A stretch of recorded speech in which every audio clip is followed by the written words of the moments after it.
Na Prever FM, você começa o dia bem informado. Agora 7h09, voltamos com o primeiro jornal nesta sexta-feira, dia 5 de setembro. Para a nossa entrevista número 671, vamos falar sobre saúde sexual, prevenção, informação e combate ao estigma com a nutricionista e coordenadora interdisciplinar do CAI, o DAN, Serviço de Ambulatórios Especializados em Infectologia, professor Domingos Alves Meira, Milena Mantovani. Milena, bom dia, muito obrigado pela presença, viu? Bom dia a todos os ouvintes. Eu gostaria de agradecer a oportunidade, né, de falar desse tema tão importante, né? Não tenha dúvida. O Dia Mundial foi ontem, né? Isso. Mas é sempre bom a gente ter um dia em destaque para que tenha uma repercussão maior e a importância dessa data. É muito importante, né, a gente falar da saúde sexual, né? Uhum. Porque a saúde sexual ainda é um tema, né, que tem um pouco de estigma, preconceito, né? Então é importante a gente falar das maneiras de se prevenir, né? Essas infecções sexualmente transmissíveis, né?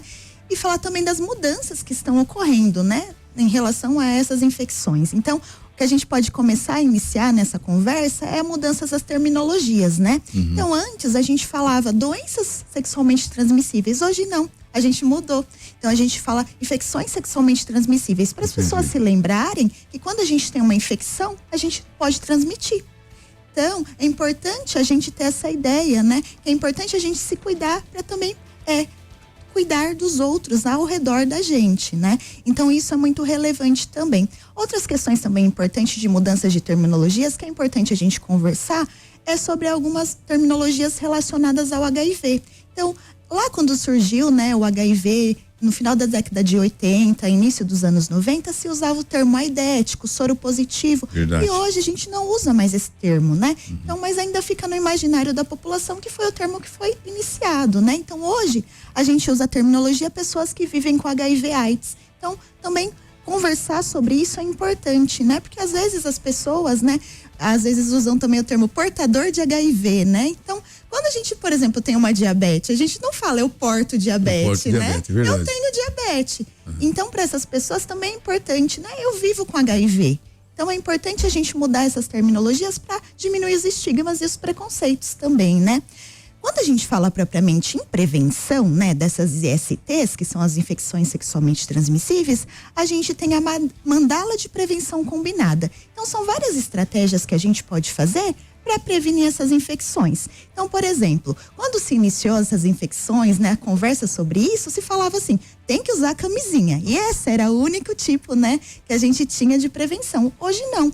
Então, usar a camisinha é uma das estratégias, né? Mas o que a gente pode fazer também? Se testar. Então, quem tem uma vida sexualmente ativa, pelo menos uma vez no ano deveria se testar, né? Pelo menos do HIV, da sífilis, né? E das hepatites, se for necessário também, pelo vírus B e C. Então, é importante a gente falar também da questão da profilaxia pré e pós-exposição sexual, que são estratégias que a gente tem também para prevenir essas doenças, né? Então, quando a gente fala da profilaxia pré-exposição sexual, então a gente tem um medicamento que a gente toma por dia que a gente previne de ter o vírus do HIV no corpo. Então, quem que pode tomar essa medicação? Então, a gente chama de populações chaves, que são populações que têm um risco maior de contrair o vírus da HIV. Então, quem são essas pessoas, né? Então, profissionais do sexo, usuários de drogas injetáveis, principalmente, né? Ou pessoas que usam cocaína, por exemplo, que compartilham um canudo, né? Que às vezes tem o sangramento da narina, né? Que é importante. A questão também é de casais sorodiscordantes. Então, uma pessoa do casal vive com HIV e a outra não. Então, a outra pessoa que não vive, ela vai tomar essa medicação para se prevenir também, né? E também os homens que fazem sexo com homens, que têm uma chance maior de contrair o vírus. Então, essas populações chaves são muito importantes, né? De se prevenir e podem, né, ter essa profilaxia pré-exposição sexual que a gente chama de PrEP, né? Lá no SAI a gente faz esse serviço da PrEP, né? E além disso, a gente tem a PEP, que é a profilaxia pós-exposição sexual. Então, essa profilaxia, ela é utilizada para quê? Por exemplo, eu tive um sexo desprotegido. Então, eu não conheço a sorologia desse parceiro, né, que eu tive esse sexo desprotegido. Então eu posso, né, procurar o serviço até 72 horas depois desse contato, né, para fazer essa profilaxia. Então por 28 dias você vai tomar a medicação para prevenir que você se infecte pelo vírus do HIV. Além, né, do risco sexual, a gente também tem questões, por exemplo, eu trabalho na área da saúde, eu me cortei com uma agulha.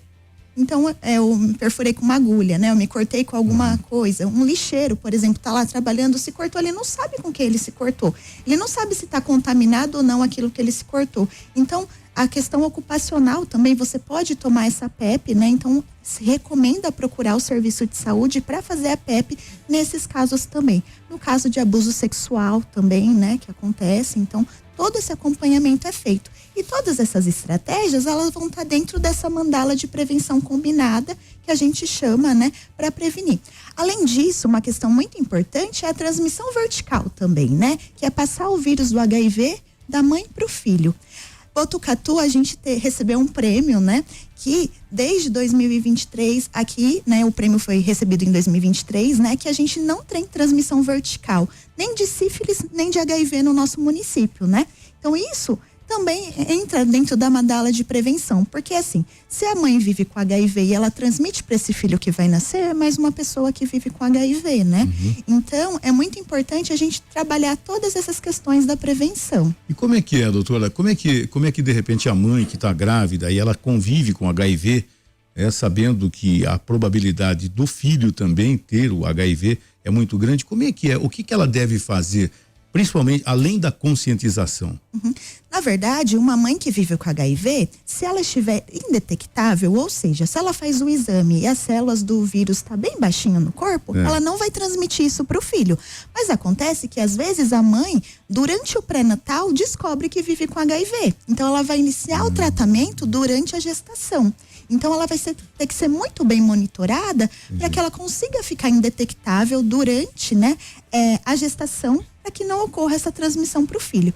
Quando a mãe vive com HIV e esse filho nasce, então às vezes ela vai tomar uma medicação por algum tempo também para fazer essa prevenção, igual como quando tem na PEP, por exemplo, né? Então aí tem essas estratégias. Então tudo isso é muito importante fazer o monitoramento, né, do pré-natal por conta disso também, né? E sempre quando a mãe no tempo gestacional foi detectado que tem HIV, ela vai passar para o filho ou não? Não, é isso que eu falei. Se ela tiver indetectável, não vai passar. Ou mesmo que ela tiver indetectável e fazer esse tratamento correto, né, com a criança, depois que ela nasce, ela também não vai transmitir esse vírus. Então, às vezes, quando a criança nasce, se encontra um pouquinho do vírus no corpo e depois ele às vezes desaparece, tá? Porque faz esse tratamento logo quando nasce. Uma coisa muito importante de pontuar, mesmo que a mãe ela viva com HIV e ela está indetectável, ou seja, não está transmitindo o vírus, ela não pode amamentar, tá? E não é recomendado. Por quê? O vírus do HIV, mesmo que está indetectável no sangue, é como se ele tivesse guardado em pequenos baúzinhos dentro do nosso corpo, né?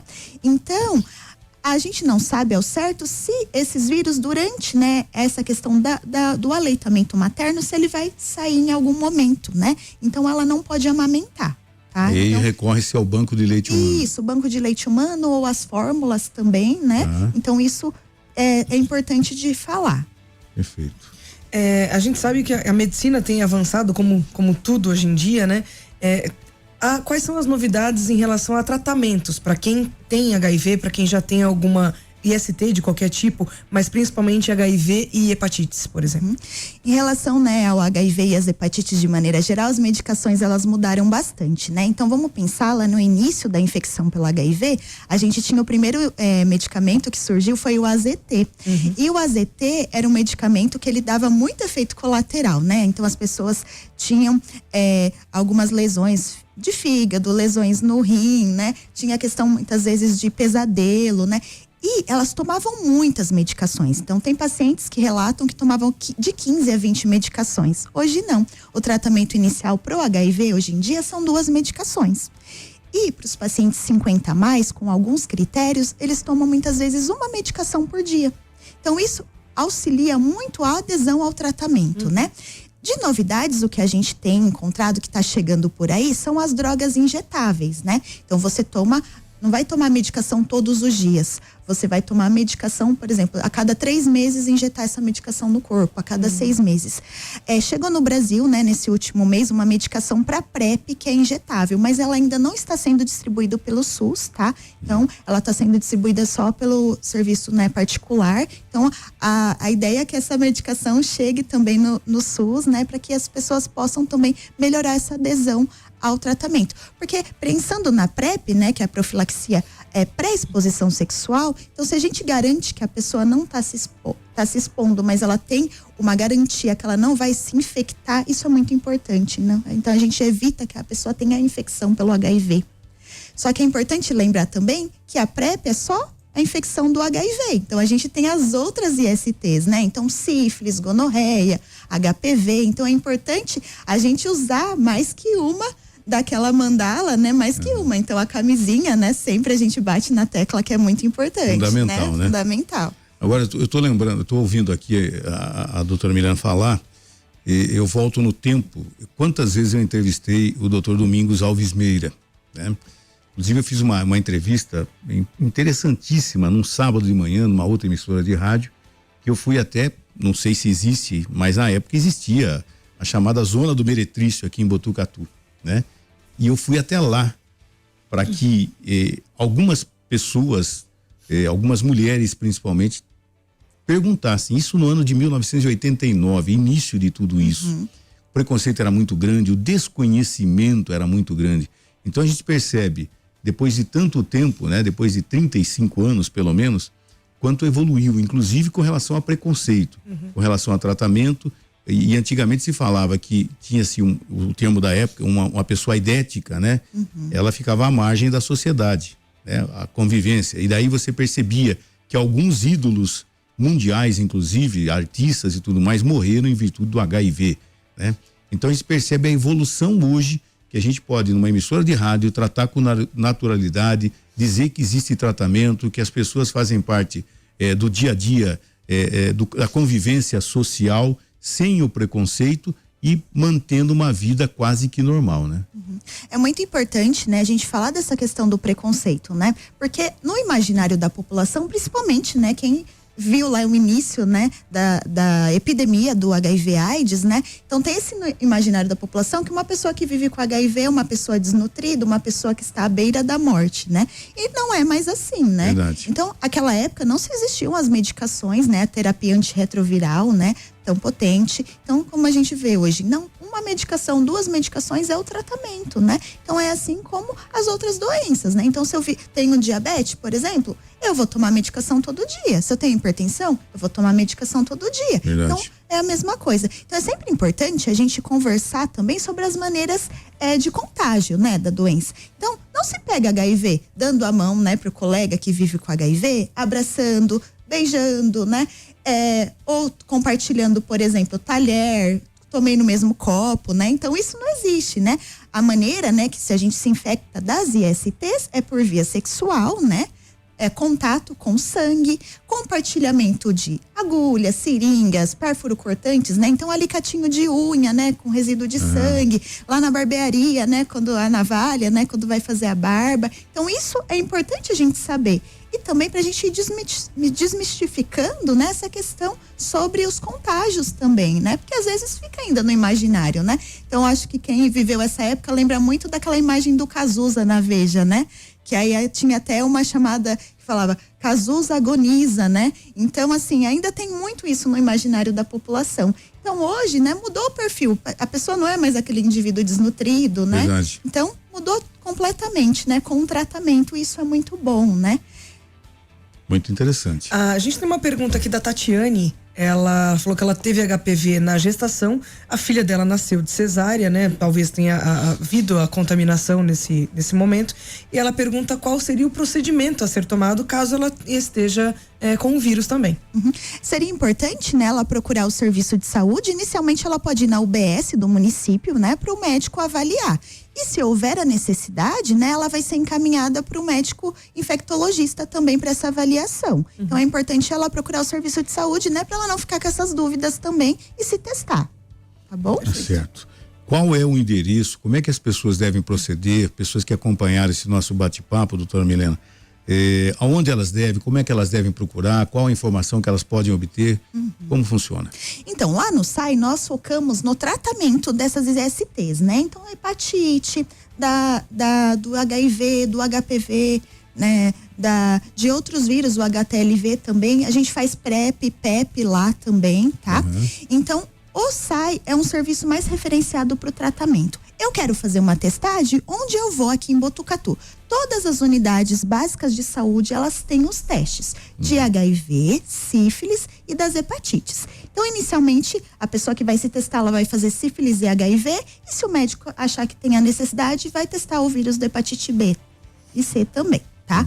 Então, eu até conversei aqui no município, a gente tem o programa, né, IST-AIDS, né, o Programa Municipal de IST-AIDS, né, a coordenadora é a Thaís, né, e eu até conversei com ela qual que era o horário para buscar os serviços, né, para testagem. Então, das 7:30 da manhã até as 16:30, pode procurar esses serviços para testagem. De segunda a sexta. De segunda a sexta. Então, no postinho mais perto de casa. Por exemplo, eu me expus no final de semana e eu preciso fazer uma PEP, uma profilaxia pós-exposição sexual. Isso tem que ocorrer até 72 horas da exposição. Então, você, né, que precisa, procure o pronto-socorro da Unesp para fazer isso, que lá tem os médicos infectologistas que vão atender. Durante a semana, tanto PrEP quanto PEP, pode procurar o SAI de Infectologia Domingos Alves Meira. Então, a gente fica ali na Alameda dos Cedrinhos, número 54, né? Na rotatória antes de chegar na Unesp, né? Então pode nos procurar. Fácil de identificar. Fácil de identificar. A gente, o prédio é amarelinho, tem o solzinho lá, e qualquer coisa pode procurar nosso telefone também, né? Na internet, nosso WhatsApp, que a gente pode responder também, né? Em caso de dificuldades, né? Sobre agendamento e tudo mais. Muito obrigado mais uma vez pela sua presença aqui no Primeiro Jornal e conte sempre com a gente, viu? Eu que agradeço a oportunidade, né, de falar desse tema tão importante e tenham um bom dia a todos. Bom dia. Você ouviu Primeiro Jornal, Prefeira FM.